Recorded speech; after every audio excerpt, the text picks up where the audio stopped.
أنفسنا ومن سيئات أعمالنا من يهد الله فلا مضل له ومن يضلل فلا هادي له وأشهد أن لا إله إلا الله وحده لا شريك له وأشهد أن محمدا عبده ورسوله أما بعد فإن خير الحديث كتاب الله وخير الهدي هدي محمد صلى الله عليه وسلم وشر الأمور محدثاتها وكل محدثة بدعة وكل بدعة ضلالة وكل ضلالة في النار. اعوذ باللہ السمیع العلیم من الشیطان الرجیم من حمزہ ونفخہ ونفثہ. بسم اللہ الرحمن الرحیم. اللہم صلی علی محمد وعلی آل محمد کما صلیت علی ابراہیم وعلی آل ابراہیم انک حمید مجید. اللہم بارک علی محمد وعلی آل محمد کما بارکت علی ابراہیم وعلی آل ابراہیم انک حمید مجید. رب اشرح لی صدری ویسر لی امری واحلل عقدۃ من لسانی یفقہوا قولی. رب زدنی علما. وَإِن مِّن قَرْيَةٍ إِلَّا نَحْنُ مُهْلِكُهَا قَبْلَ يَوْمِ الْقِيَامَةِ أَوْ مُعَذِّبُهَا عَذَابًا شَدِيدًا كَانَ ذَلِكَ فِي الْكِتَابِ مَسْطُورًا وَمَا مَنَعَنَا أَن نُّرْسِلَ بِالْآيَاتِ إِلَّا أَن كَذَّبَ بِهَا الْأَوَّلُونَ وَآتَيْنَا ثَمُودَ النَّاقَةَ مُبْصِرَةً فَظَلَمُوا بِهَا وَمَا نُرْسِلُ بِالْآيَاتِ إِلَّا تَخْوِيفًا وَإِذْ قُلْنَا لَكَ إِنَّ رَبَّكَ أَحَاطَ بِالنَّاسِ وَمَا جَعَلْنَا الرُّؤْيَا الَّتِي أَرَيْنَاكَ إِلَّا فِتْنَةً لِلنَّاسِ وَالشَّجَرَةَ الْمَلْعُونَةَ فِي الْقُرْآنِ وَنُخَوِّفُوهُمْ فَمَا يَزِدُوهُمْ إِلَّا طُغْيَانًا كَبِيرًا. اللہ رب العزت کے فضل و کرم سے آیت نمبر 57 تک پچھلے درس میں ہم نے پڑھا تھا. آیت نمبر 58 سے آیت نمبر 60 تک آپ بھائیوں کے سامنے پڑھا ہے. جیسے کہ ہم پڑھ رہے تھے، اللہ تعالیٰ نے آیت نمبر 54 کے اندر فرمایا ربکم عالم بکم ان یشاء یرحمکم او ان یشاء یعذبکم وما ارسلناک علیہم وکیلا. اور تمہارا رب خوب جانتا ہے، یعنی تمہارے بارے میں، ان یشاء یرحمکم، اگر وہ چاہے تم پہ رحم کرے، او ان یشاء یعذبکم، اور اگر وہ چاہے تم پر عذاب کرے، وما ارسلناک علیہم وکیلا، اور آپ ان کے اوپر جو ہے وہ کارساز نہیں. اچھا، یہ جو آیات اتری، یہ جو آج ہم پڑھ رہے ہیں، اس میں جو ابتدائی پہلی جو آیت اتری، وَإِن مِّن قَرْيَةٍ إِلَّا نَحْنُ مُهْلِكُهَا قَبْلَ يَوْمِ الْقِيَامَةِ أَوْ مُعَذِّبُهَا عَذَابًا شَدِيدًا، اس کا ایک پس منظر ہے، ایک شان نزول ہے. مستدرک حاکم کی یہ جلد نمبر 3 کا صفحہ نمبر 293 ہے. حدیث نمبر 3389 ہے. عبداللہ ابن عباس رضی اللہ تعالیٰ عنہ فرماتے ہیں، اہل مکہ نے رسول اللہ صلی اللہ علیہ وسلم سے مطالبہ کیا کہ ان کے لیے صفا پہاڑ کو سونا بنا دیا جائے، اور یہ کہ پہاڑ وہاں سے ہٹا دیے جائیں تاکہ ہم کھیتی باڑی کر سکیں. تو اللہ تعالیٰ نے فرمایا اگر تم چاہو تو میں تمہارا یہ مطالبہ پورا کر سکتا ہوں، لیکن اگر اس کے بعد کسی نے انکار کیا تو تمہیں اس طرح ہلاک کر دیا جائے گا جیسے پچھلی قوموں کو ہلاک کیا گیا. اور اگر آپ صلی اللہ علیہ وسلم چاہیں تو میں ان کو مہلت دے دیتا ہوں، شاید کہ یہ حیا کریں. اور اسی وقت پھر اللہ رب العزت نے یہ جو آیت آج ہم پڑھ رہے ہیں، یہ آیت اللہ رب العزت نے نازل کی. اچھا، اسی طرح مستدرک ہی میں جلد نمبر 1 کا یہ صفحہ نمبر 114 ہے. حدیث نمبر ہے 174. عبداللہ ابن عباس رضی اللہ تعالیٰ عنہ فرماتے ہیں، قریش نے نبی اکرم صلی اللہ علیہ وسلم سے مطالبہ کیا کہ اگر وہ ہمارے لیے صفا پہاڑ کو سونا بنا دیں تو ہم ان پر ایمان لے آئیں گے. آپ صلی اللہ علیہ وسلم نے پوچھا کیا تم واقعی ایمان لے آؤ گے؟ وہ کہنے لگے جی ہاں. تو آپ صلی اللہ علیہ وسلم نے اللہ تعالیٰ سے اس کے لیے دعا کی. اس پر جبرائیل امین علیہ السلام تشریف لے آئے اور آ کر عرض کیا اللہ تعالیٰ آپ کو سلام عرض کرتے ہیں اور سلام فرماتے ہیں اور کہتے ہیں کہ اگر آپ چاہیں تو یہ صفا پہاڑ سونے کا بن جائے گا. لیکن یہ لوگ یہ بات بھی یاد رکھیں کہ پھر اس کے بعد اگر کسی نے آپ صلی اللہ علیہ وسلم کی رسالت کا انکار کیا تو ان کو اتنا سخت عذاب دوں گا کہ کائنات میں کبھی کسی کو ایسا عذاب نہ دیا ہوگا. اور اگر آپ چاہیں تو میں ان کے لیے توبہ اور رحمت کا دروازہ کھول دیتا ہوں. اس پر نبی صلی اللہ علیہ وسلم نے عرض کیا کہ اے اللہ ان کو ایمان کا موقع دیجئے، ان کی ہلاکت کی بجائے ان کے لیے توبہ اور رحمت کے ہی دروازے کھول کے رکھیں۔ مقصد عرض کرنے کا اس بات سے یہ ہے کہ اللہ تعالیٰ نے فرمایا وَإِن مِّن قَرْيَةٍ إِلَّا نَحْنُ مُهْلِكُهَا قَبْلَ يَوْمِ الْقِيَامَةِ أَوْ مُعَذِّبُهَا عَذَابًا شَدِيدًا كَانَ ذَلِكَ فِي الْكِتَابِ مَسْطُورًا، کہ کوئی بستی ایسی نہیں ہے کہ جس کو قیامت سے پہلے پہلے تک ہم ہلاک نہ کر دیں یا اس کو شدید قسم کے عذاب سے دوچار نہ کریں۔ کان ذالک فی الکتاب مستورا، یہ لوح محفوظ میں لکھا ہوا ہے۔ اچھا، یہ کون لوگ ہوتے ہیں؟ اللہ تعالیٰ نے سورہ قصص کی آیت نمبر 59 کے اندر فرمایا وما کان ربک مہلک القری حتی یبعث فی امہا رسولا یتلو علیہم آیاتنا وما کننا مہلک القری الا واہلھا الظالمون، کہ تیرا رب کسی بستی کو ہلاک نہیں کرتا اس وقت تک جب تک اس کے بڑے حصے کے اوپر ایک رسول کو مبعوث نہ کرے۔ وہ ان پر اللہ کی آیتیں تلاوت کرتے ہیں، اور تیرا رب کسی بستی کو اس وقت تک ہلاک نہیں کرتا جب تک اس کے رہنے والے ظالم نہ ہوں۔ اب آپ دیکھیں ظلم کی دو طرفہ تعریف جو نا اس حدیث یعنی ان آیات کے تحت جو نا آتی ہے۔ پہلی تو وہی جو قرآن کے سیاق سے ہمیں پتہ لگتی ہے، ان الشرک لظلم عظیم، سورہ لقمان میں جو اللہ رب العزت نے فرمایا کہ شرک سب سے بڑا ظلم ہے جو بندہ یعنی کہ کرتا ہے۔ اب جو اللہ رب العزت نے فرمایا کہ ہم کسی بستی پر عذاب اس صورت کے اندر کرتے ہیں کہ جب اس کے رہنے والے جو نا وہ ظالم ہو جائیں، تو وہ ظالم سے پہلی تو مراد ان کا مشرک ہونا، کہ مشرک ہونے کی صورت میں ہدایت قبول نہ کرنے کی صورت میں اللہ سب کے سب کو ہلاک کر دیتا ہے۔ دوسری اس کی تفسیر کے اندر امام قرطبی رحمۃ اللہ علیہ اسی آیت کی تفسیر کے اندر عبداللہ ابن مسعود رضی اللہ تعالیٰ عنہ کی یہ روایت لے کر آئے کہ جب کسی بستی کے اندر سود اور زنا عام ہو جاتے ہیں، اللہ رب العزت جو ہے اس کے لیے تباہی کو مقرر کر دیتا ہے۔ تو یہاں ظالم اپنے ان معنوں کے اندر بھی آتا ہے کہ وہ ظلم اعتقادی نہیں، وہ معاشرتی بھی ہو سکتا ہے۔ اعتقادی تو ہے ہی، معاشرتی ظلم کے نتیجے میں بھی اللہ رب العزت عذابوں سے دوچار کرتے ہیں۔ اور اللہ نے فرمایا وما منعنا ان نرسل بالآیات الا ان کذب بها الاولون، اور ہمیں نشانیاں اپنی نشانیاں بھیجنے سے کوئی چیز نہیں روکتی مگر یہ ہے کہ پہلے بھی لوگوں نے اس کو جھٹلایا ہی ہے۔ وآتینا ثمود الناقۃ مبصرۃ فظلموا بها، ہم نے سمود کی طرف جو ہے وہ اونٹنی کو بھیجا جو کہ عبرت و نصیحت کا باعث تھی، مگر انہوں نے اس کے ساتھ بھی ظلم کیا۔ وما نرسل بالآیات الا تخویفا، اور ہم تو اپنی نشانیاں خوف دلانے کے لیے بھیجتے ہیں۔ اب دیکھیں یہاں سمجھیں ذرا اس بات کو، ایک تو پہلے عقیدے کا مسئلہ ہے، کسی بھی رسول کے لیے کسی بھی رسول کی رسالت کے لیے یہ کوئی شرط نہیں ہے کہ وہ معجزہ پیش کرے، یہ ہمیشہ یہ بات ذہن میں رکھیے گا۔ ہمارے ہاں عام طور پر بچوں کو رسولوں کے حوالے سے جو تعلیمات دی جاتی ہیں اس کے اندر رسول کی معرفت معجزات سے بیان کی جاتی ہے کہ فلاں رسول تھے ان کا معجزہ یہ تھا، وہ فلاں رسول تھے ان کا معجزہ یہ تھا۔ وہ ٹھیک ہے کہ اللہ رب العزت نے انبیاء کرام علیہ الصلوۃ والسلام میں سے بعض کو معجزات عطا کی ہے، لیکن اصل میں یہ نبوت اور رسالت کی شرط نہیں ہوتی۔ نبی اور رسول ہونا ایک تو پہلی بنیادی چیز یہ ہے کہ نبی یا رسول اللہ کا چنندہ ہوتا ہے، کوئی آدمی محنت کر کے رسول نہیں بن سکتا۔ دیکھو آدمی کوشش کرے کہ جی میں رسالت کی جو تمام شرائط ہیں وہ پوری کر لوں اگر تو اللہ مجھے بھی رسول بنا دے گا، نہیں، ایسا کبھی بھی نہیں ہوگا۔ یہاں معاملہ ایسا ہے کہ جس کو اللہ رب العزت نے رسالت کے لیے چنا ہوتا ہے ان میں وہ اوصاف اللہ رب العزت پیدا کرتا ہے جو ایک رسول میں ہوتا ہے۔ ایسا نہیں ہوتا کہ اسے محنت کرنی پڑتی ہے، یہ ہمیشہ یہ ایک عقیدے کی بات ہے، ذہن میں رکھیے گا۔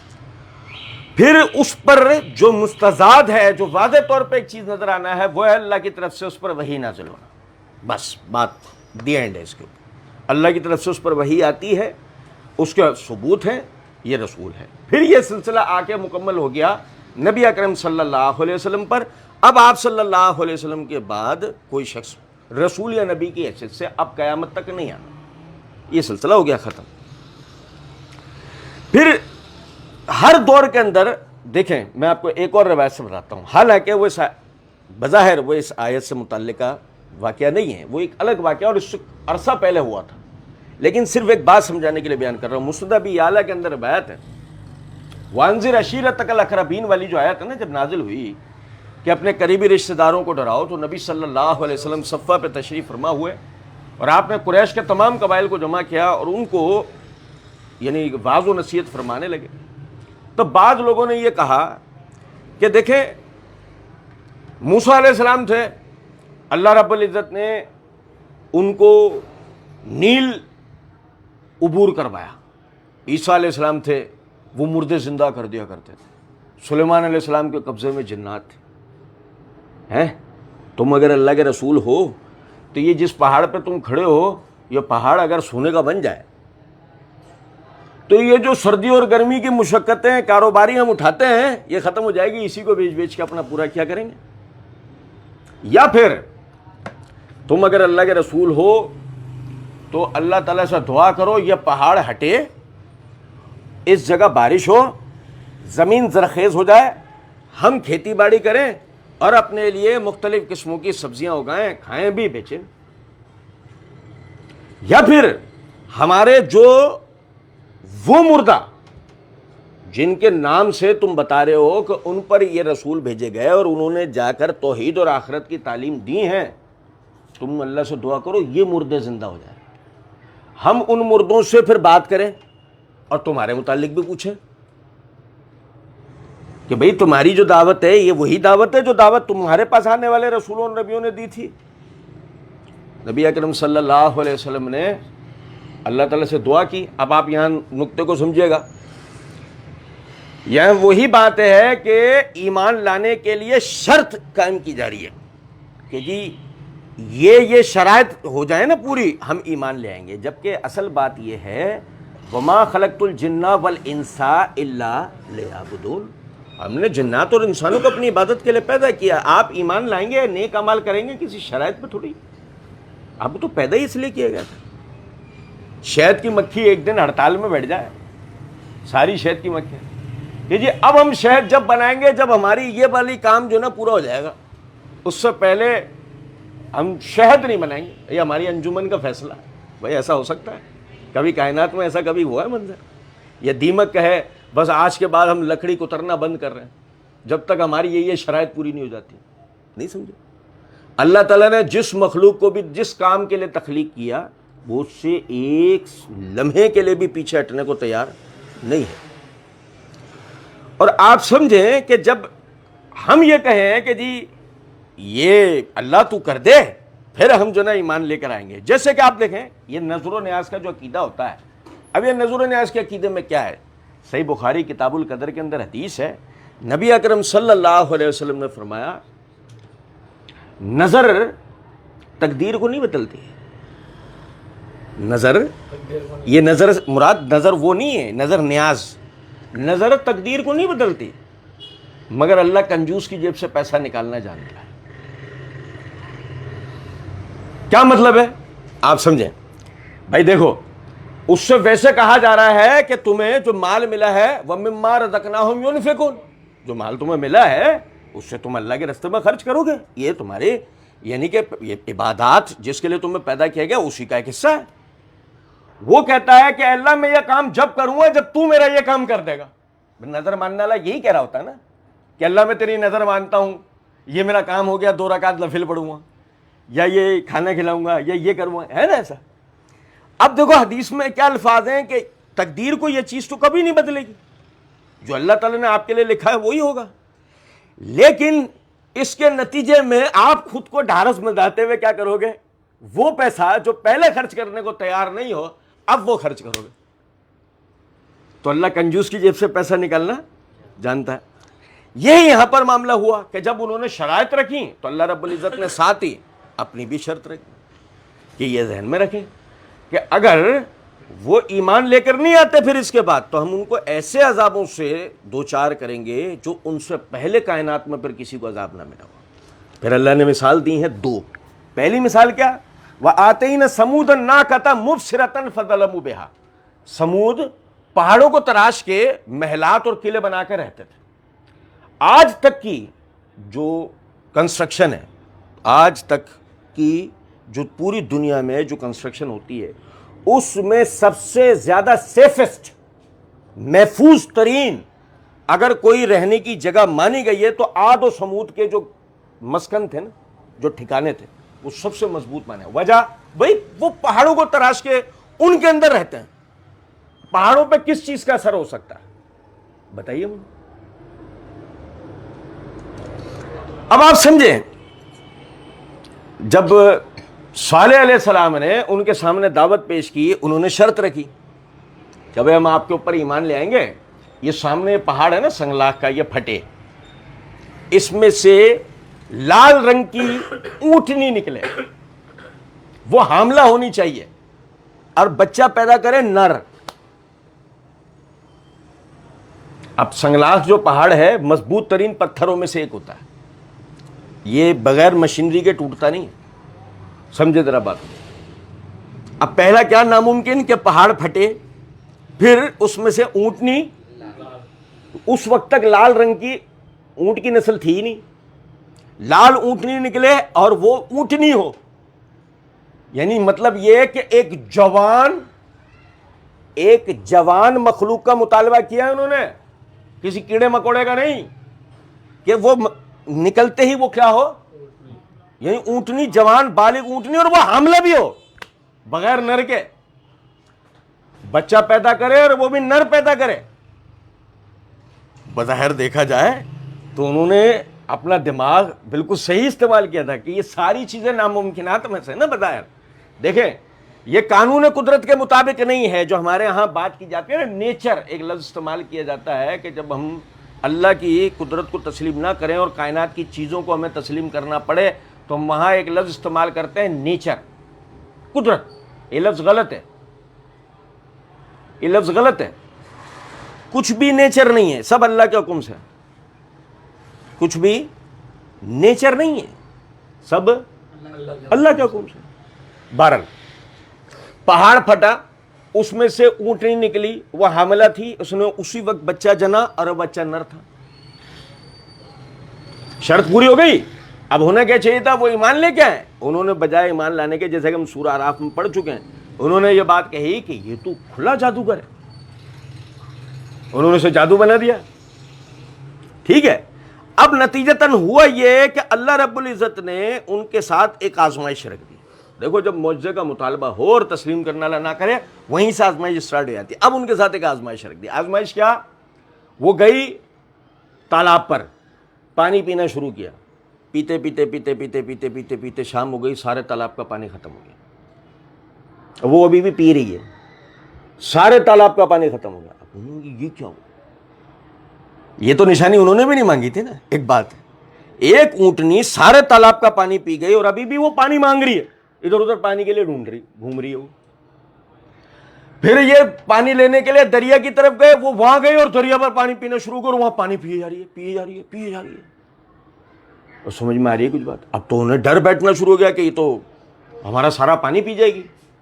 انہوں نے آپس میں بات کی. اب بات کرنے کے بعد ان میں سے ایک انتہائی سرکش نوجوان لڑکا، عموماً ہمارے نوجوان چیزوں کو سمجھتے نہیں ہیں کہ کس چیز میں کیا حکمت ہے، کیا بصیرت ہے، کیا معاملات ہے، فائدے نقصان کو نہیں دیکھتے. اس نے تلوار اٹھائی، ارے تم لوگ ڈر. وہ آگے گیا اور اس نے اس کی پیٹ پھاڑ دیا، مار دیا اس کو. اب بس یہ مارنا تھا. صالح علیہ السلام نے ان کو کہا کہ اللہ نے جو تم پر آخری ایک مہلت رکھی تھی، تم نے وہ بھی، اللہ نے کہا تھا اس سے کوئی نقصان نہیں پہنچا. انہوں نے اپنے ماننے والوں کو کہا اب تم لوگ نکلو، کبھی بھی ان پر اللہ کا عذاب ہو سکتا ہے. اسی وقت ان پر آیتیں اتری، ان پر وحی اتری کہ تم لوگ اپنے ماننے والوں کو لے کے نکلو. یاد رکھنا کچھ بھی ہو پیچھے پلٹ کے نہیں دیکھنا. پیچھے پلٹ کے دیکھنے والا جو رہ گیا پیچھے رہ گیا، بس جو کچھ بھی ہے بس تم نکلو. وہ لوگ وہاں سے نکل گئے رات ہی رات میں. صبح سویرے بالکل ایک خطرناک چنگاڑ کی آواز آئی. جبرائیل علیہ السلام وہ چنگاڑے، آواز نکالی انہوں نے، چیخ کی. آواز ہے نا، آواز، ساؤنڈ میں ویوز ہوتی ہیں. یہ کسی بھی چیز کو کراس کر سکتی ہیں جب تک یہ طاقتور ہے. پھر ان کے آہستہ آہستہ یعنی اندر ان کے سگنل پارٹیکلز ٹوٹتے جاتے ہیں اور یہ ڈم ہوتی چلی جاتی ہے. جتنا فاصلہ طے کرتی ہے چیزوں سے ٹکراتی بھی جاتی ہے, ڈم ہوتی چلی جاتی ہے. جیسے کبھی آپ دیکھیں کہ ہم کسی کھلے میدان میں ہوتے ہیں, آواز جو ہے نا وہ جب نکالتے ہیں تو آواز کا ایکو سسٹم شروع ہوتا ہے اور وہ ہمیں بار بار آتی ہے. وجہ کیا ہوتی ہے؟ وہ ایک ہی آواز ہے, وہ سراؤنڈنگ میں کسی چیز سے نہیں ٹکرا رہی, بار بار جب ہمارے کان پر آ رہی ہے تو ہمیں ایک جیسی آواز محسوس ہو رہی ہے. آہستہ آہستہ وہ ٹکراتے ٹکراتے اس کے سگنل ٹوٹ جاتے ہیں, پارٹیکلز ٹوٹ جاتے ہیں. لیکن یہ آواز کس کی ہے؟ ایک مخلوق کی, ایک ایسی مخلوق جو اتنی ہی آواز نکال سکتی ہے. جیسے کہ آپ دیکھیں گے ایک چڑیا ہے, امیزون کے جنگلات میں پائی جاتی ہے. یہ چڑیا ایک سیٹی کی آواز نکالتی ہے اپنی طرف آنے والے شکاری پرندوں کو ڈرانے کے لیے. یہ آواز اتنی تیز ہوتی ہے, اتنی شارپ ہوتی ہے کہ انسان مجبوراً جو نا وہ کانوں پہ اپنے ہاتھ رکھ لے اس وقت جب یہ چلا رہی ہوتی ہے. ایک ہی آواز نکالتی ہے اتنی تیز کہ جس کی کہتے نہیں. حالانکہ وہ بھی ایک پرندہ ہے, بعض دفعہ 4 سے 5 سینٹی میٹر کی ہوتی ہے. نہیں سمجھے کچھ بات؟ آپ دیکھیں جبرائیل علیہ السلام نے آواز نکالی, بھائی پہاڑوں کو تراش کے جو گھر بنانے والے ہیں جن پر نہ کوئی میزائل اثر کر سکتا ہے نہ کوئی اور چیز اثر کر سکتی ہے, آواز نے جا کے ان کو اندر پر کھچ اڑا دی. وہ جو دھکا انہیں لگا نا اس ساؤنڈ کا, وہ ایسے اپنے دیواروں سے ٹکرائے ہیں, چھتوں دیواروں سے ٹکرائے, ان کے پر کھچ اڑ گئے. سورہ اعراف میں ان کے لیے جو لفظ آتا ہے نا فَأَصْبَحْتُمْ فِي دِيَارِهِمْ جَاثِمِينَ, اگلے دن وہ اپنے گھروں میں الٹے ٹکڑے ٹکڑے پڑے ہوئے تھے. اللہ نے فرمایا وَآتَيْنَا, دیکھو پہلے اللہ نے کہا کہ وَمَا مَنَعَنَا أَن نُرْسِلَ بِالْآيَاتِ إِلَّا أَن كَذَّبَ بِهَا الْأَوَّلُونَ. یہ جو آپ سے معجزات کا سوال کر رہے ہیں ہم کو علامتیں اتار دیں, مسئلہ نہیں ہے, لیکن ان سے پہلے بھی لوگ ڈیمانڈ کر کے جھٹلانے والے ہیں. جو ڈیمانڈ کرنے والے ہیں وہ جھٹلانے والے ہیں. ایمان میں ڈیمانڈ کہاں؟ ایمان کا مطلب تو قبول کرنا ہے, اس میں ڈیمانڈ تھوڑی ہوتی ہیں یہ کر دو وہ کر دو, یہ ہو جائے وہ ہو جائے. یہ کر دو وہ ہو جائے والا بندہ ہے ہی وہ جو جھٹلانے والا ہے. تو اللہ نے مثال دی وَآتَيْنَا ثَمُودَ النَّاقَةَ مُبْصِرَةً, کہ باقاعدہ عبرت اور نصیحت دینے والی اونٹنی ہم نے سمود کو عطا کی.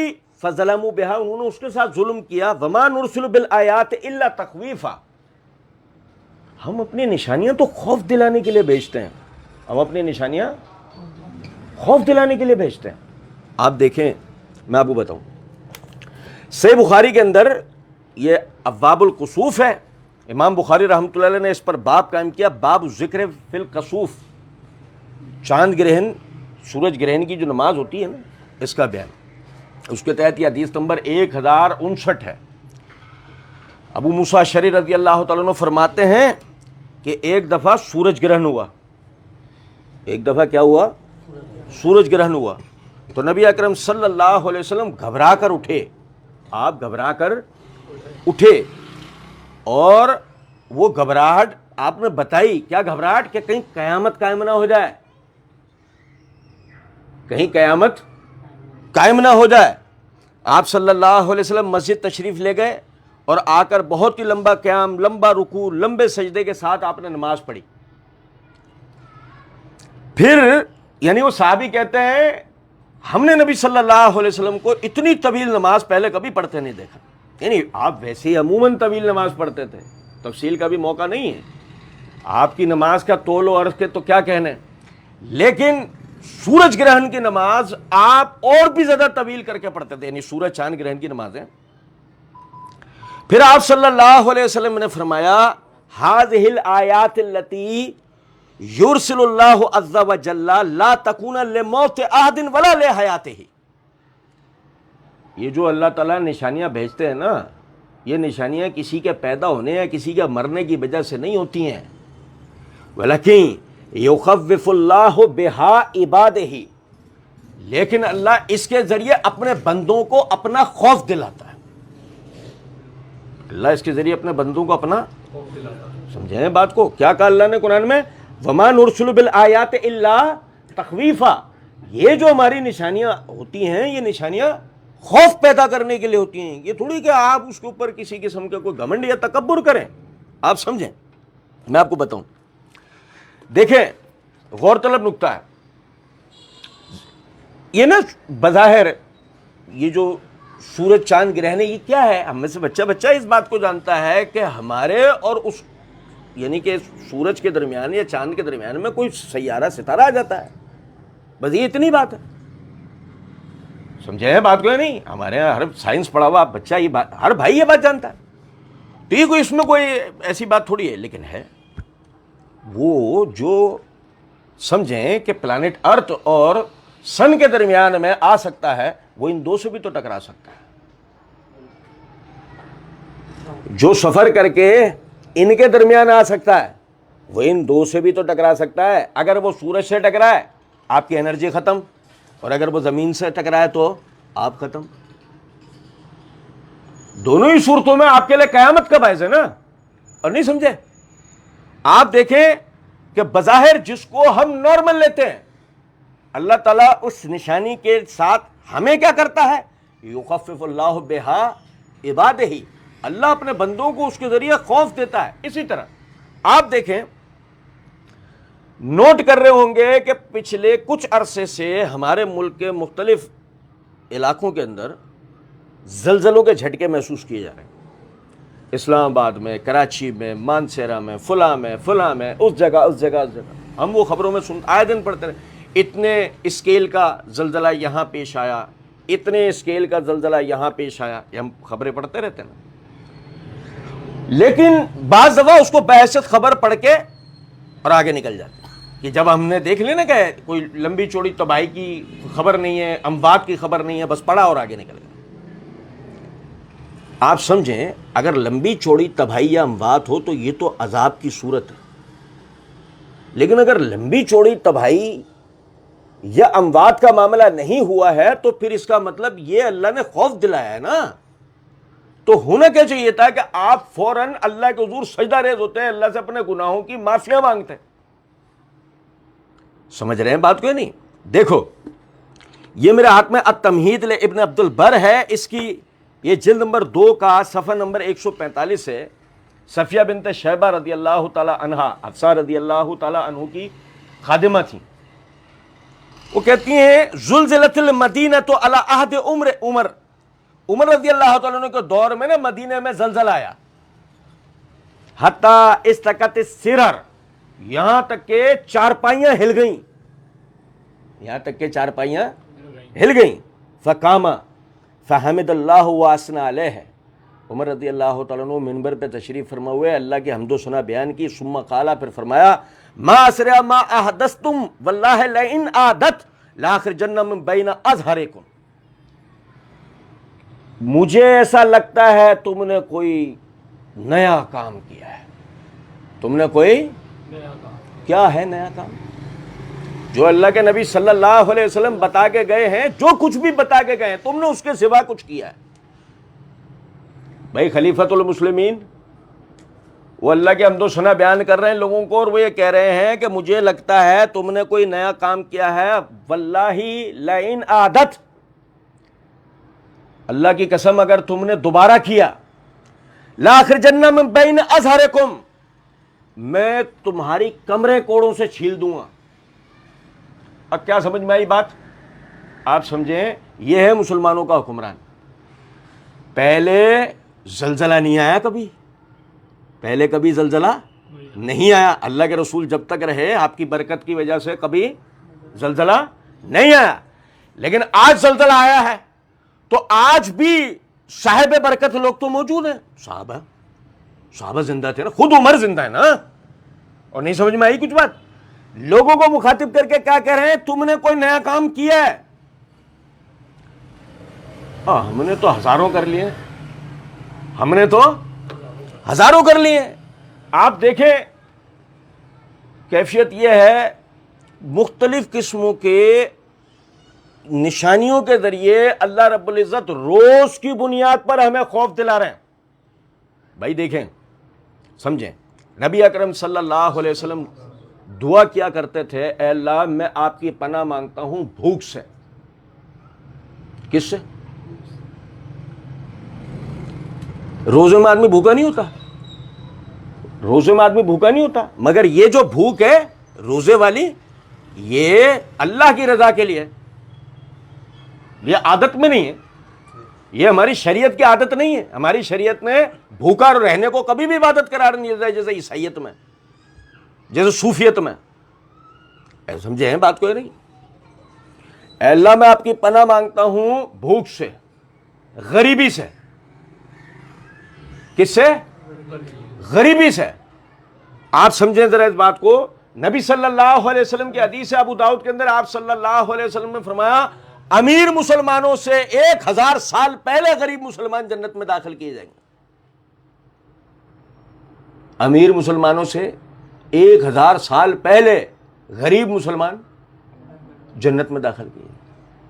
وجہ کیا ہے؟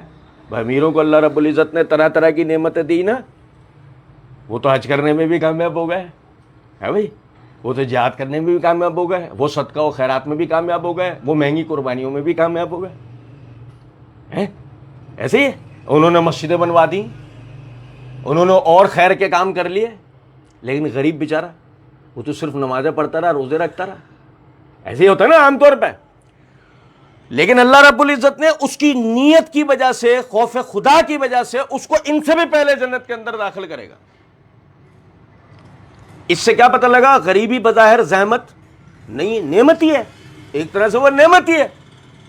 سمجھے ہیں بات کوئی نہیں؟ لیکن پھر بھی آزمائش کا باعث تو بن سکتی ہے نا. تو کیا نبی صلی اللہ علیہ وسلم دعا کیا کرتے تھے؟ اے اللہ میں آپ کی پناہ مانگتا ہوں غریبی سے, اے اللہ میں آپ کی پناہ مانگتا ہوں قرض سے. اب بھائی انسان بڑا ہی عزت والا ہوتا ہے, اس نے معاشرے میں بڑا نام کمایا ہوتا ہے, قرضدار ہو جائے نا, وہی قرضدار جب سامنے کھڑا ہو جائے تو بے عزت کر دیتا ہے. ہوتا ہے نا ایسا, قرض بھی فتنے کا باعث ہے نا. دعا کی اے اللہ میں آپ کی پناہ مانگتا ہوں کس سے؟ قرض کے فتنے سے. آپ سمجھیں, میں آپ کی پناہ مانگتا ہوں غلبۃ الرجال, دشمن کے سروں پہ آ جانے سے میں آپ کی پناہ مانگتا ہوں. یار سمجھے ذرا اس بات کو. ہم ایک آزاد قوم ہے, اللہ کا ہم پر بڑا فضل و کرم ہے, ہم غلام نہیں ہیں. ہمارے فلسطینی بھائیوں کو دیکھیں, کشمیری بھائیوں کو دیکھیں, فوجیں آئی ہیں نا ان کے سروں پہ, نتیجتاً کہاں ہے ان کی نمازیں, کیسے ہیں ان کے روزے, کیسے گزرتی ہیں ان کی عیدیں, کیسے کرتے ہیں وہ حج. اور نہیں سمجھے کچھ بات کو, ان کے لیے ان کے دین میں آزادی ہے, ہمارے لیے ہمارے دین میں کتنی آزادی ہے. حاجی صاحب کے گھر کے باہر شامیانہ بندھا ہوا, اس میں 12 جانور بندھے ہوئے. وہاں تو اگر وہ گھر سے باہر 4 نکل آئے تو اوپر سے میزائل آ کے گرتا ہے. یہاں حاجی صاحب نے تو 12 تو جانور ہی باندھ رکھے ہیں باہر. اور سمجھ میں آ رہی ہے بات یا نہیں؟ تو ایک آزاد اور ایک مقید غلام مسلمان کا جو فرق ہے, ایک مفتو مسلمان کا جو فرق ہے, نبی صلی اللہ علیہ وسلم دعا کیا کرتے تھے اے اللہ میں دشمن کے غلبے سے آپ کی پناہ مانگتا ہوں. اچھا آپ ذرا غور کیجئے گا, ذرا غور کیجئے گا, کیا اس وقت ہم بھوک کا شکار نہیں ہیں؟ کیا اس وقت ہم غریبی کا شکار نہیں ہیں؟ کیا اس وقت ہم مقروض نہیں ہیں؟ جب میں لفظ ہم استعمال کر رہا ہوں نا تو میری مراد قوم ہے. ہو سکتا ہے ہم میں سے بعض بھائی کہنے اللہ کا ہم پہ بڑا کرم, ہم میں کوئی بھوک نہیں ہے, ہمیں کوئی قرض کا مسئلہ نہیں, ہمیں کوئی غریبی نہیں ہے, لیکن بے حیثیت مجموعی قوم بات کر رہا ہوں. ہم بھوکے ہیں, ہم مقروض ہیں, ٹھیک ہے, ہم پر دشمن چڑھ کے آ جاتا ہے. بعض مرتبہ 5 سال میں 1 مرتبہ لازمی آتا ہے نا. کبھی ہم پر روس آ جاتا ہے, کبھی ہم پر امریکہ آ جاتا ہے, کبھی انڈیا آ جاتا ہے. ایسے ہی ہے نہیں؟ سمجھے ذرا بات کو. یہ مختلف قسموں کی جو چیزیں ہمارے ساتھ ہوتی ہیں اس کی وجہ کیا ہے؟ ہمارے نئے نئے کام. وہ جو ابھی ہم نے عمر رضی اللہ تعالیٰ عنہ والی روایت میں پڑھا ہے نا, ہمارے نئے نئے کام. آہستہ آہستہ دینی اقدار کو چھوڑنا اور ان نئی نئی چیزوں کے اوپر عمل کرنا. ان نئی نئی چیزوں پہ عمل کرنے کا نتیجہ یہ نکلتا ہے کہ ہمارے ساتھ مختلف قسموں کی آزمائشیں شروع ہو جاتی ہیں. اللہ تعالیٰ اپنی نشانیاں دکھاتا رہتا ہے کہ ہم خوف زدہ ہوں, اللہ کی طرف رجوع کریں, اللہ کی طرف لوٹ جائیں. لیکن بجائے اللہ کی طرف لوٹنے کے وہی رونا پیٹنا مسلسل ایک ہی ہمارا چلتا رہتا. پتہ ہے ہمارا رونا پیٹنا بہت آسان، رونا پیٹنا ہمارا کیا ہے؟ حکمران حکمران حکمران حکمران حکمران حکمران، یہ بڑا آسان رونا پیٹنا. سب مل کے غلط کرو ڈالو حکمرانوں پہ، سب مل کے غلط کرو ڈالو حکمرانوں پہ. حالانکہ جو میں نے غلط کیا ہے، جو میرے ساتھ کے ماتحت لوگوں نے غلط کیا ہے، جن کو اگر میں چاہتا تو روک سکتا تھا، چاہتا تو سمجھا سکتا تھا، میں اس کے لیے اللہ سے توبہ تو کروں، میں اللہ سے معافیاں تو مانگوں کہ اللہ یہ مجھ سے غلطی ہو گئی، مجھے معاف کر دے. ہو سکتا ہے میں اور آپ بھی انہی لوگوں میں داخل ہو جائیں جو صالح علیہ السلام کے ساتھ رات میں نکل گئے تھے، جو عذاب سے بچ گئے تھے. اور کچھ سمجھ میں آ رہی ہے بات یا نہیں؟ ایسا بھی اللہ اس پہ بھی تو قادر ہے نا. پوری قوم عذاب کا شکار ہوتی ہے، ایک کو بچا کے اللہ لے جاتا ہے، دو کو بچا کے لے جاتا ہے. فرمایا وَإِذْ قُلْنَا لَكَ إِنَّ رَبَّكَ أَحَاطَ بِالنَّاسِ، اور جب ہم نے ان سے کہا کہ تمہارے رب نے تو اپنے بندوں کا ہر طرف سے احاطہ کیا ہوا. بھائی دیکھیں، پڑھا ہے نا ہم نے سورہ رحمان میں، یا معاشر الجن والانس ان استطعتم ان تنفذوا من اقطار السماوات والارض فانفذوا لا تنفذون الا بسلطان.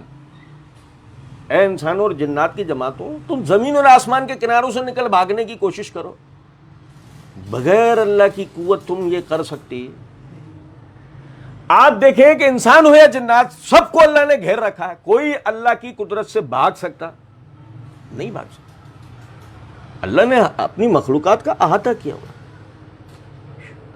جب سمجھیں اس بات کو، جب ہم جرم کرتے ہیں ہمیں اتھارٹیز کا ڈر ہوتا ہے نا. اس کا فائدہ کیا ہوتا ہے؟ ہم جرم سے بچتے ہیں کہ بھائی اتھارٹیز کی نظروں میں آ گئے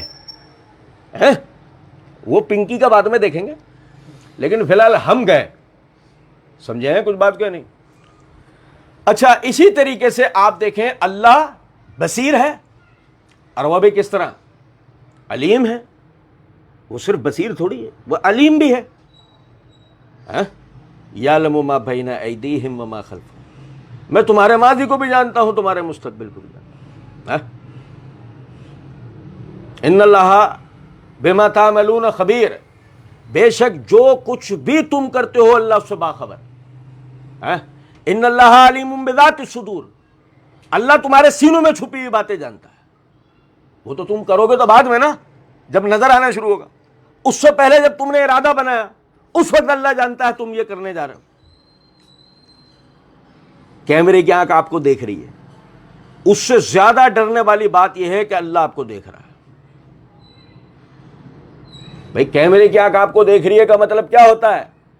چور ڈاکو 10 دفعہ سوچتا ہے کہ یار کیمرے میں میری ویڈیو آ جائے گی، ایسے نا، لیکن اللہ مجھے دیکھ رہا ہے.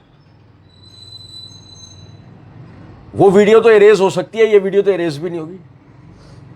ابھی یہ ویڈیو تو پھر بھی اریز ہو سکتی ہے، اس کو کورٹ کے اندر فیک فالس ثابت کیا جا سکتا ہے، لیکن اسے نہیں ثابت کیا جا سکتا، کیونکہ وہاں ایک مسئلہ ہے. وہاں دیکھنے والی ویڈیو یہ ہم پہلے پڑھ چکے ہیں، یہ مسئلہ ہم پہلے پڑھ چکے ہیں، ویڈیوز وہاں دکھائی جائیں گی، پتہ ہے. یا کوئی اس طرح کی آیت آئے گی نا، وہاں بھی انشاءاللہ ہم پڑھیں گے. قیامت کے دن نامہ اعمال کیا ہے؟ کوئی کتاب تھوڑی ہے صرف کہ جس میں صرف لکھا ہوا ہے، نہیں، اس میں ویژلز بھی ہیں، ساؤنڈز بھی ہیں. آپ کی آوازیں بھی اس میں آواز کی صورت میں آ رہی ہوگی، جیسے ایک ٹیبلٹ نہیں ہوتا، بالکل اس طرح آپ کی ویڈیوز آ رہی ہوں گی، اور اللہ بتا رہا ہوگا تو نے یہ کیا ہے، یہ کیا ہے، یہ کیا ہے، یہ کیا ہے نا. حدیث میں الفاظ کیا قیامت کے دن مشکل حساب، نبی صلی اللہ علیہ وسلم نے فرمایا قیامت کے دن مشکل حساب ہوگا. مشکل حساب جب بندہ، اللہ جو ہے نا بندے کو اس کے اعمال دکھا رہا ہوگا، تو نے یہ کیا ہے، یہ کیا ہے، یہ کیا ہے. عائشہ صدیقہ رضی اللہ تعالیٰ نے فرمایا اللہ کے رسول سب سے مشکل حساب کس کا ہوگا؟ فرمایا اس کا جس کے لیے اللہ یہ کہہ دے تو نے یہ کیوں کیا. ہمارے یہاں تو بہت سارے لوگ یہ ذہن بنا کے بیٹھے ہیں نا کہ ایک آدمی کا اگر عقیدہ توحید درست ہے باقی سب چیزیں معاف ہیں، وہ نماز پڑھ رہا ہے باقی سب چیزیں معاف ہیں، وہ قربانی کر رہا ہے باقی سب چیزیں معاف ہیں، وہ حج کر رہا ہے باقی سب چیزیں معاف ہیں. ایسا کچھ بھی نہیں. یاد رکھیں اس بات کو. حدیث میں کیا الفاظ ہیں کہ نبی صلی اللہ علیہ وسلم نے فرمایا جس گناہ کے لیے، جس کام کے لیے اللہ نے کہہ دیا نا تو نے یہ کیوں کیا، فرمایا اس شخص کو اللہ سے کوئی نہیں بچا سکتا۔ یہ کون کہہ رہا؟ شافع محشر کہہ رہا ہے، وہ جو کل قیامت کے دن شفاعت کریں گے اپنی امت کی، وہ یہ بات کہہ رہے ہیں کہ اگر کسی کے لیے اللہ نے یہ کہہ دیا نا تو نے یہ کام کیوں کیا ہے، اس کو میری شفاعت بھی کام نہیں آ پائے گی، وہ تو گیا۔ اب وہ کچھ بھی ہو سکتا ہے، وہ کوئی بھی اللہ کی ناراضگی کی بات ہو سکتی ہے، بس کہ جس کو یہ طے شدہ بات ہے کہ علماء نے اس کی معرفت اس طرح دلائی ہے کہ وہ بات وہ ہے کہ جس کو انسان جانتا ہے کہ یہ اللہ کی ناراضگی کی بات ہے پھر کرتا ہے، جس کو انسان جانتا ہے کہ یہ اللہ کی ناراضگی کی بات ہے لیکن اس کے باوجود کرتا ہے، ایسے شخص کو اللہ کہ تو نے یہ کیوں کیا بتانا پڑے گا نا اللہ کو۔ تصویر بنانے والے کے لیے کیا حدیث ہے، پڑھیں گے انشاءاللہ، ایسی کوئی آیت آئے گی تفصیل سے پڑھیں گے۔ حدیث میں الفاظ ہے نبی صلی اللہ علیہ وسلم تصویر بنانے والے سیلفی والے، آؤ یہ تم نے کیوں بنائی تھی، جاؤ اس میں جان ڈالو۔ اب الفاظ ہے حدیث کے اندر کہ وہ اس کو کہا جائے گا اس میں جان ڈالو، اور وہ جان نہیں ڈال سکتا، وہ اس پہ عذاب شروع ہو جائے گا، اور اس سے یہ کہا جائے گا عذاب تم پہ جب تک رہے گا جب تک تم اس میں جان نہیں ڈالتا۔ وہ جان کیسے ڈال سکتا؟ خالق ہے وہ تو خود مخلوق ہے۔ کہ جب تصویر سازی کا تمہیں منع کیا گیا تھا تم نے تصویر بنائی کیوں؟ چھوٹی سی بات ہے نا۔ اب کل قیامت کے دن اللہ نے یہ کہہ دیا تو نے یہ کیوں کیا، کہ اللہ پاسپورٹ بنا رہا تھا، چلو حکومت کو جوتے پڑیں گے، نہیں سمجھے، NIC بنانا تھا، حکومت کو جوتے پڑیں گے، پتا آپ کو۔ لیکن یہ جو تو ٹک ٹاک بنا رہا تھا یہ کس کے لیے بنا رہا تھا؟ اب تو تجھے جوتے پڑیں گے۔ سمجھ میں آ رہی کچھ بات یا نہیں؟ خیر، فرمایا وما جعلنا الرؤيا التي اريناك الا فتنة للناس والشجرة الملعونة في القرآن۔ جس معجزے کے اوپر یہ سورت اتری تھی اللہ رب العزت نے اسی کی طرف دوبارہ سے پھر دیکھو توجہ دلائی کہ یہ معجزے کی بات کر رہے ہیں آپ سے، ارے اتنا بڑا معجزہ دیکھنے کے بعد کیا کیا تھا انہوں نے؟ معراج کا واقعہ اس سے بڑا معجزہ ہے کوئی؟ فرمایا وما جعلنا الرؤيا التي اريناك الا فتنة للناس، وہ جو ہم نے آپ کو معراج کرائی وہی لوگوں کے لیے فتنے کا باعث بن گئی۔ بھائی دیکھو وہاں جو سب سے شروع سورہ بنی اسرائیل جہاں معراج کے واقعے کو ہم نے پڑھا تھا، 3 حصوں کے اندر 3 درس ہوئے تھے نا اس کے، ہم نے پہلے اس کا تاریخی پس منظر پورا پڑھا تھا، پھر یہ بحث پوری پڑی تھی کہ آیا خواب جو ہے وہ جسمانی اعتبار سے ہوئی ہے، معراج جو ہے وہ جسمانی اعتبار سے ہوئی ہے یا روحانی اعتبار سے؟ تو ہم نے وہاں یہ پوری تفصیل پڑھی تھی کہ بعض لوگ اس آیت میں رویا کے لفظ کو دلیل بنا کے کہتے ہیں کہ جی وہ خواب کا واقعہ تھا۔ تو یہ 15 اگست 2025 کو ہم نے ویڈیو اپلوڈ کی تھی، واقعہ معراج کے علمی حقائق پارٹ 3، کیا معراج کا واقعہ خواب میں پیش آیا تھا؟ اس میں ہم نے اس کی ساری بحث کی ہے کہ یہ جسمانی واقعہ ہے، خواب کا واقعہ نہیں ہے، یہ ایک باقاعدہ معجزہ ہے۔ خواب کون سا معجزہ ہوتا ہے؟ خواب کون سا معجزہ ہوتا ہے؟ ایک بات ہے، لیکن جو بنیادی سیاق کے اعتبار سے نصیحت ہے وہ یہ کہ دیکھیں اتنا بڑا واقعہ ہوا اور اس واقعے میں 2 لوگوں کے لیے تو سیدھا سیدھا قرآن اور حدیث کے اندر آیا ہے نا بیان۔ ابو جہل اینڈ کمپنی نے نبی صلی اللہ علیہ وسلم معراج سے واپس آتے آپ کعبۃ اللہ میں گئے، جیسے کہ ہم پڑھ چکے ہیں، آپ نے وہاں جا کر ابو جہل اینڈ کمپنی کو مخاطب کر کے پورا واقعہ بتایا، ابو جہل سنتا رہا، اس کے بعد اس نے کہا اچھا مسجد اقصی میں کتنے دروازے ہیں، کتنی کھڑکیاں ہیں، کتنے ستون ہیں اس کے اندر، قبہ صخرہ کدھر ہے، گھوڑے کہاں باندھتے ہیں؟ اس نے نا ایسے سوالات کرنے شروع کیے۔ آپ کو میں بتاؤں پہلے بھی ہم کئی مرتبہ پڑھ چکے، اور جب یہ سورج شروع ہوئی تھی اور معراج کا واقعہ ہم نے پڑھا تھا وہاں بھی میں نے توجہ دلائی تھی۔ آپ میں سے کتنے سارے بھائی ایک عرصے سے لائبریری آ رہے ہیں، لیکن اگر میں ابھی آپ سے ہی پوچھنا شروع ہو جاؤں کہ لائبریری میں کتنے سیور ہیں تو آپ ایک دم نہیں بتا پائیں گے، کتابیں تو بہت دور کی بات ہے۔ ایسا کب ہوتا ہے کہ ہم کسی جگہ جائیں اور پہلی دفعہ میں ہم وہاں کی ایک ایک چیز دیکھ کر آئیں، اتنے ستون ہیں، اتنی کھڑکیاں ہیں، اتنا یہ، ایسا نہیں ہوتا عموماً، کیونکہ جب ایسی کسی متبرک یا مقدس یا مشہور کسی جگہ بندہ جاتا ہے تب پہلے تو اس کے اندر کی ایکسائٹمنٹ ہی اسے ایسا کر دیتی ہے کہ بس وہ دیکھ کے ہی آنکھیں خیرہ کر کے آ جاتا ہے۔ اتنی کہاں اس کو تفصیل کی مہلت ہوتی ہے بعض مرتبہ. یہ سمجھداری کا باپ بننے کے باوجود بھی ابو جہل نے کیا کرا؟ یہ سوالات کیے. لیکن دیکھیں حدیث میں الفاظ ہم نے پڑھا تھا وہاں، نبی اکرم صلی اللہ علیہ وسلم نے فرمایا سامنے دیوار کی چوڑائی میں وہ تصویریں آنا شروع ہوئی، کھڑکیوں کی تصویریں، دروازوں کی تصویریں، قبہ صخرہ کدھر ہے، نماز کی جگہ کہاں ہے، گھوڑے کدھر باندھے جاتے ہیں. ایک ایک وہ سوال کرتے جا رہے تھے اور وہ سامنے تصویر آتی جا رہی تھی، میں دیکھتا جا رہا تھا، جواب دیتا جا رہا تھا. نہیں سمجھے؟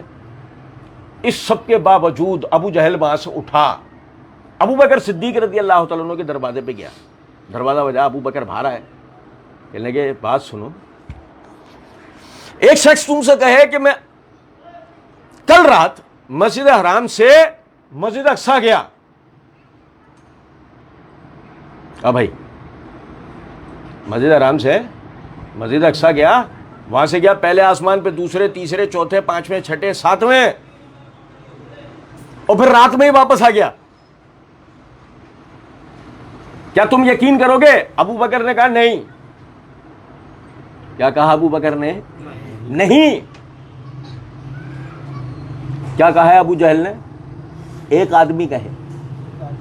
بات ایسے شروع کی ہے نا. ابو بکر صدیق رضی اللہ تعالیٰ عنہ نے کہا کہ نہیں. ابو جہل کی آنکھوں میں چمک آ گئی. کہا تمہارے صاحب جو ہے نا وہ ایسا کہتے ہیں. ابو بکر صدیق رضی اللہ تعالیٰ عنہ نے یوں دھکا دے کے باہر پھینکا اور کہا اگر وہ یہ بات کہتے ہیں تو بالکل درست کہتے ہیں، وہ یہ بات کہتے ہیں تو. اب دیکھیں دونوں کے لیے ہی آزمائش کا باعث بنی تھی نا بات. ایک نے سوال کر کر کے جان لیا ایک ایک چیز سامنے آئی، پھر یہ ایمان نہیں لایا، اور ایک ابھی سامنے جا کر اس نے تصدیق بھی نہیں کی ہے کہ حضرت ایسے سے میں نے آپ کے بارے میں بات سنی ہے، کیا واقعی آپ نے ایسا کہا ہے؟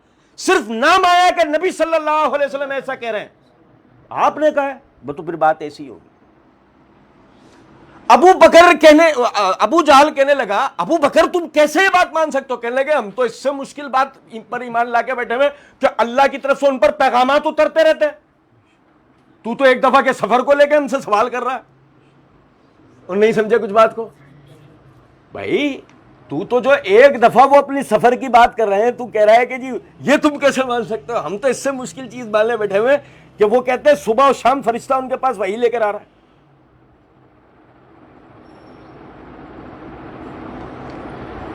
تو اس لیے میں نے شروع میں عرض کیا تھا معجزات اصلاً دلیل نہیں ہوتے. کسی رسول پر ایمان لانے کے لیے بنیادی طور پر اس پر اترنے والی وحی کی صداقت ضروری ہے، بس. باقی سب چیزیں امتیازی ہیں. اگر مثال کے طور پہ وہ چیزیں بھی ہیں بہت اولا، بہت اچھا، تلک الرسل فضلنا بعضهم علی بعض، بس اس سے زیادہ کچھ نہیں.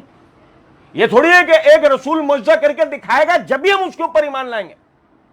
یہ تو کفار کا شیوا ہے، یہ تو کافروں کا طریقہ ہے. مومنین کا طریقہ یہ نہیں ہے. مومنین کا طریقہ یہ ہے کہ اللہ نے تمہارے لیے یہ بات نازل کی ہے، آمنا و صدقنا، سمعنا و اطعنا، ہم نے سنا اور اطاعت کی، ہم نے سنا اور ایمان لے کے آیا، تصدیق کی، بات ختم. فرمایا وَالشَّجَرَةَ الْمَلْعُونَةَ فِي الْقُرْآنِ، لعنت ہوا ہوا درخت جس کا ذکر قرآن میں ہے. لعنت شدہ درخت جس کا ذکر قرآن میں ہے. لعنت عربی زبان کا لفظ ہے، پہلے بھی کئی مرتبہ آپ کو بتا چکا ہوں. لعنت کے لفظی معنی عذاب کے ہوتے ہیں. لعنت کے لفظی معنی ہم عموماً لعنت کو منوسیت کے معنوں میں لے لیتے ہیں، اصلاً منوسیت کے معنوں میں نہیں ہے. لعنت کے لفظی معنی عذاب کے ہوتے ہیں اصلاً. ٹھیک ہے، آپ دیکھیں اللہ نے فرمایا وَالشَّجَرَةَ الْمَلْعُونَةَ فِي الْقُرْآنِ.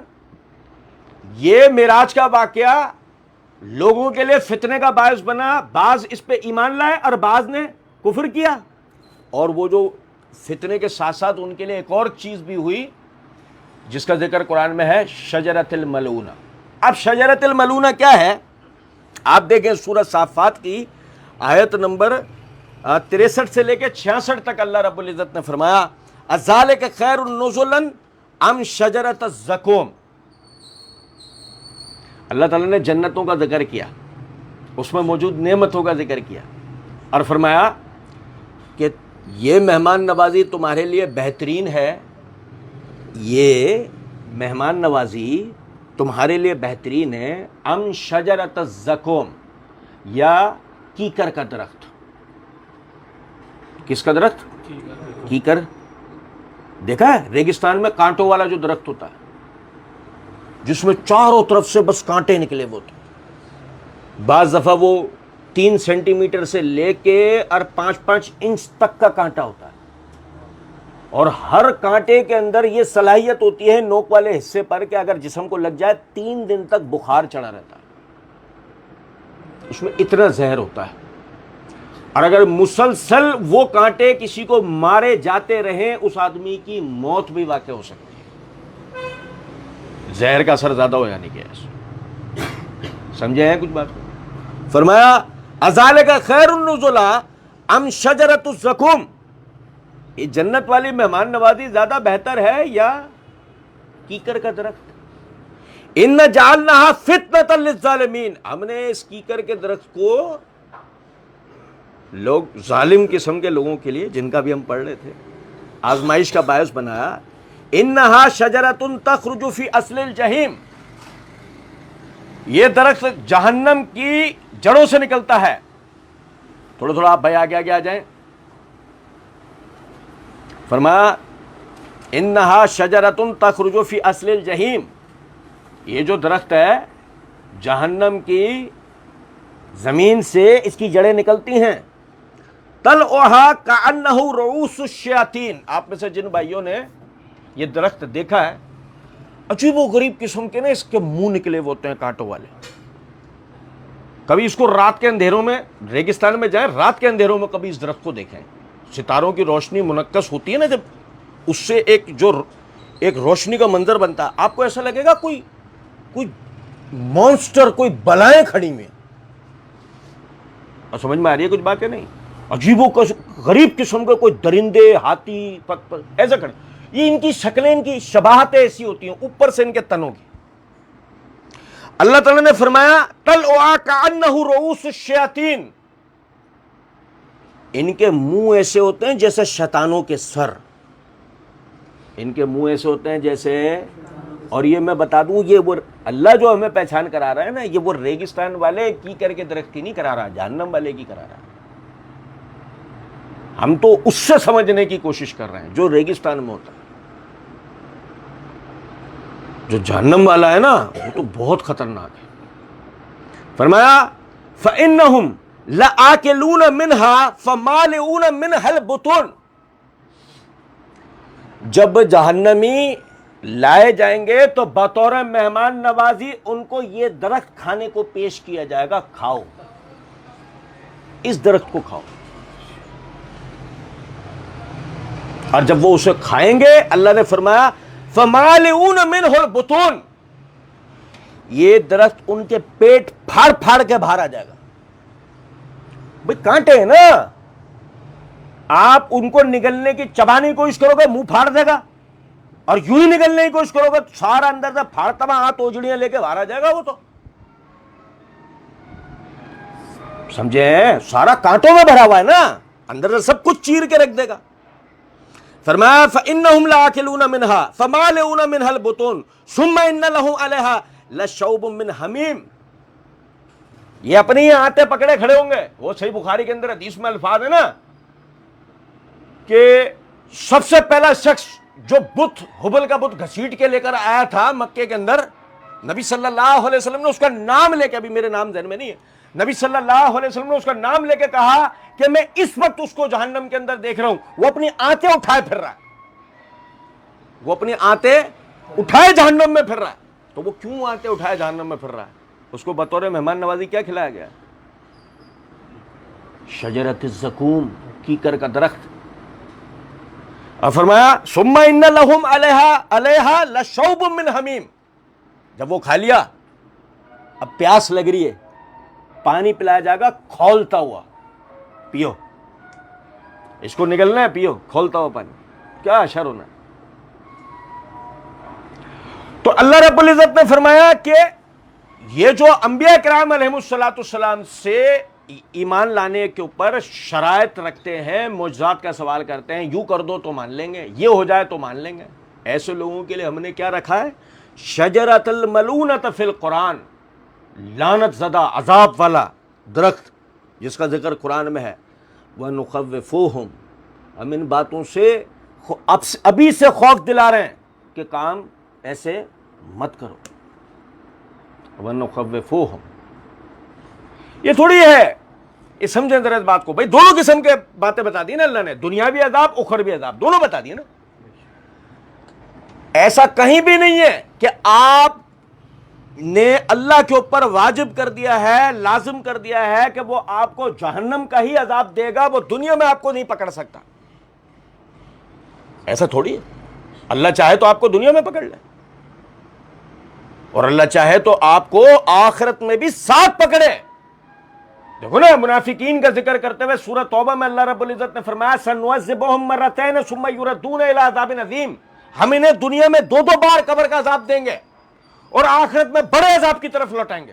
تو دیکھو وہ عذاب کنٹینیو ہے نا، دنیاوی عذاب بھی چل رہا ہے اور آخرت کا عذاب بھی چل رہا ہے، قبر کا عذاب بھی بھگتے گا، آخرت کا عذاب بھی بھگتے گا۔ کتنی خطرناک بات، ہمارا والا یہ سوچ کے بیٹھ جائے دنیا میں پکڑ لے پکڑ۔ حدیث میں الفاظ ہیں، مسند احمد کے اندر روایت ہے، نبی صلی اللہ علیہ وسلم آپ کو ایک شخص کی بیماری کا پتہ لگا، آپ گئے اس کی عیادت کے لیے، جا کے اس کی جب کیفیت دیکھی نا آپ نے اتنا بیماری سے اتنا لاغر کمزور اتنی بری حالت کا مریض پہلے کبھی نہیں دیکھا تھا، جو اس کی حالت ہو رہی تھی۔ آپ نے اس کو کہا تو نے اپنے ساتھ ایسا کیا کیا ہے جو تیرے ساتھ یہ ہوا ہے؟ اس نے کہا اللہ کے رسول اور تو کچھ یاد نہیں ہے، ایک مرتبہ میں نے اللہ تعالیٰ سے یہ دعا کی تھی کہ اے اللہ اگر میرے لیے کوئی آخرت کا عذاب ہے نا تو تو مجھے دنیا میں دے دے، آخرت کے عذاب سے بچا لے، تو مجھے دنیا میں دے دے، آخرت کے عذاب سے بچا لے۔ انس بن مالک رضی اللہ تعالیٰ عنہ اس حدیث کے راوی ہیں، وہ کہتے ہیں کہ نبی صلی اللہ علیہ وسلم نے اتنی دیر سبحان اللہ کہا کہ ہمیں اس شخص پہ غصہ آنے لگا کہ اس نے یہ نبی صلی اللہ علیہ وسلم سے بولا ہی کیوں؟ آپ اتنی دیر تک سبحان اللہ بولتے رہے۔ سبحان اللہ کا معنی اللہ پاک ہے، اللہ پاک ہے، اللہ پاک بولتے رہے آپ مسلسل سبحان اللہ۔ پھر اس کے بعد آپ نے کہا اللہ کے بندے مخلوق میں کون ایسا ہے جو اللہ کا عذاب اٹھا سکے؟ تجھے تو یہ چاہیے تھا کہ تو اللہ سے یہ دعا کرتا ربنا آتنا فی الدنیا حسنۃ وفی الآخرۃ حسنۃ وقنا عذاب النار، اے اللہ ہمیں دنیا میں بھی بھلائیاں عطا کر، آخرت میں بھی بھلائیاں عطا کر، ہمیں جہنم کی آگ سے بچا۔ کبھی بھی اللہ کے جلال، اللہ کے قہر کو لے کر بندے کو نارمل نہیں رہنا چاہیے، بے خوف نہیں ہونا چاہیے۔ یہ کیا مانگا اللہ سے کہ اللہ دنیا میں نہیں، سوال ہی نہیں پتا، اللہ سے دنیا اور آخرت دونوں میں بھلائی کا سوال کرنا چاہیے، عافیت طلب کرنی چاہیے۔ دیکھو لیلۃ القدر 1000 مہینوں کی عبادت سے بہتر رات ہے نا، کیا بتایا قرآن نے؟ اس رات میں اللہ کے رسول خصوصیت سے کیا دعا کرتے تھے؟ اللہم انک العفو تحب العفو فاعف عنا، اے اللہ آپ معاف کرنے کو پسند کرتے ہیں، آپ معاف کرنے کو، فاعف عنا ہمیں معاف کر دیجیے۔ وہ 1000 مہینوں سے بہتر رات میں اللہ کے رسول عبادت کر رہے ہیں، صبح یعنی کہ رات شروع ہونے سے لے کے صبح فجر طلوع ہونے، یہ حتی مطلع الفجر الفاظ ہے نا، فجر طلوع ہونے سے پہلے تک اللہ کے رسول دعا کیا کر رہے ہیں؟ رزق مانگ رہے ہیں، بارشیں مانگ رہے ہیں، کیا مانگ رہے ہیں؟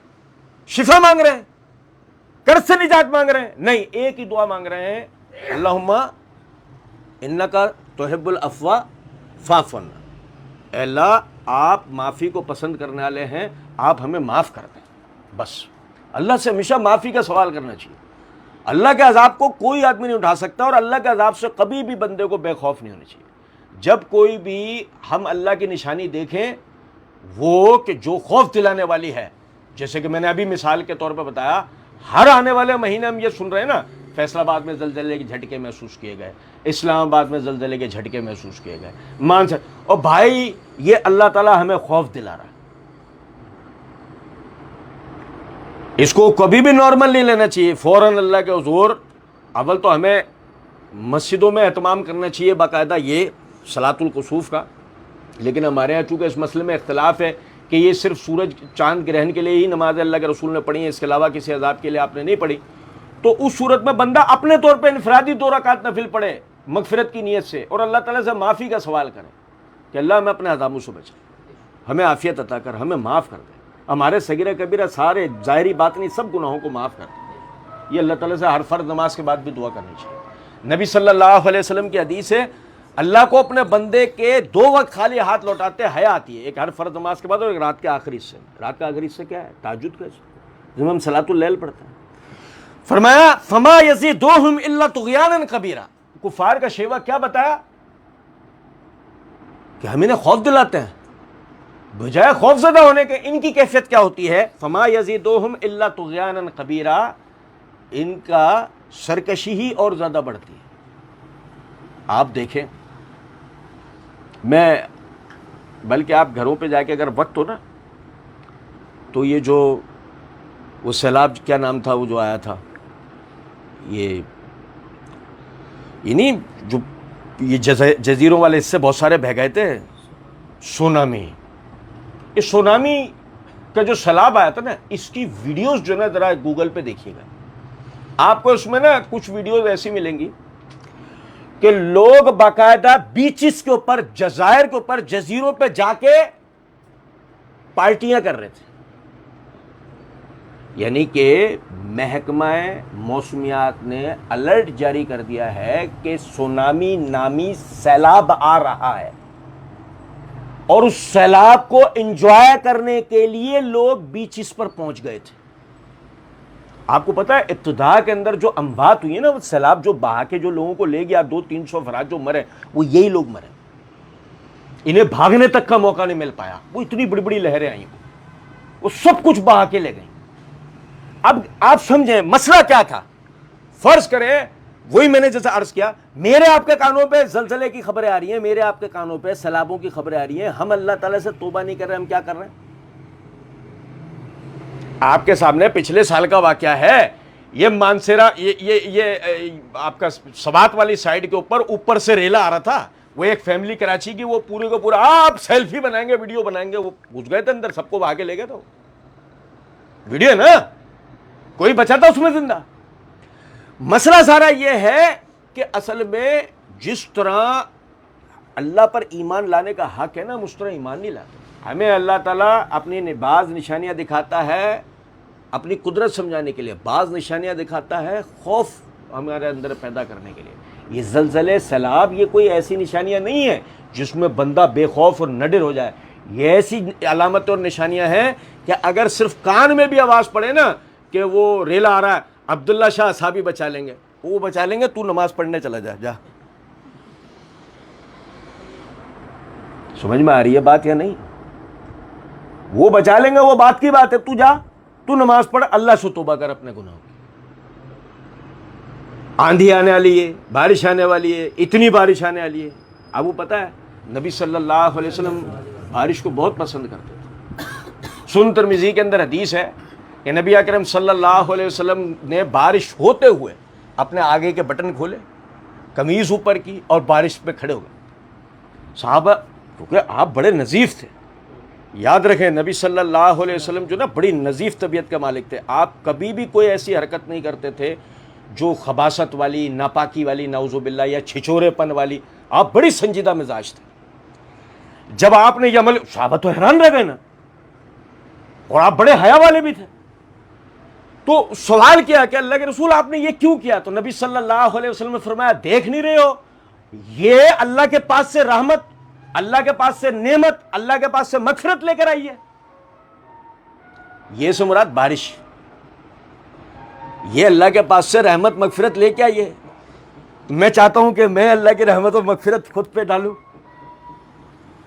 بھائی وہی دوسرا واقعہ لے لو نا، ایوب علیہ السلام والا واقعہ، کہ جس میں جب ان کی بیماری میں اللہ نے ان کو شفا کا جو معاملہ کیا ان کے اوپر، تو کیا الفاظ ہے صحیح بخاری کتاب الانبیاء میں کہ ان کے ایڑیوں والی جگہ سے نا پانی پھوٹنا شروع ہوا، پانی زمین سے نکلنا شروع ہوا۔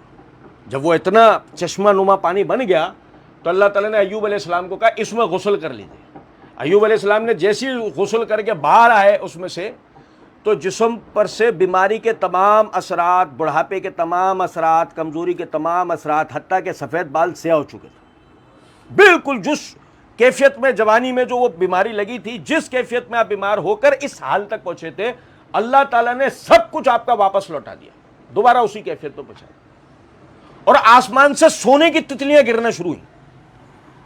حدیث میں الفاظ ہیں کہ آپ نے نا اپنی قمیض لے کے، وہ جو آپ پہنتے وہ قمیض لے کے نا وہ سونے کی تتلیاں جمع کرنا شروع کی. اللہ کی قسم بہت ہی متبرک حدیث ہے. آپ نے وہ سونے کی تتلیاں جمع کرنا شروع کی. اللہ تعالیٰ جو عالم الغیب ہے اس سے کیا چیز پوشیدہ ہے کوئی چیز پوشیدہ؟ پر ہمارے لیے نصیحت قیامت تک ہو جائے. اللہ تعالیٰ نے سوال کیا، اے ایوب یہ کیا کر رہے ہو؟